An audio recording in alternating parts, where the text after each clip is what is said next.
Here we are at the Apple event, and I've got it in my hands. The new iPhone 17 Pro Max with the improved selfie camera and the improved telephoto. We now get an 8x zoom, which I'm really excited about. So the first thing you're going to see is you're going to see 0.5, 1x, 2x, 4x, that's a new one, and 8x. So here's the deal with the new zoom.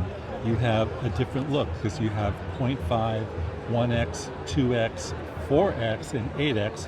However, 0.5, 1x, and 8x are the only true optical zooms, while the other are digital, and which are basically a cropped version of your overall photo. Check it out, the selfie camera.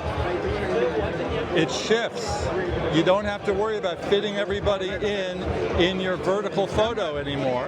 You can do it this way. How thin is the iPhone Air? That's how thin.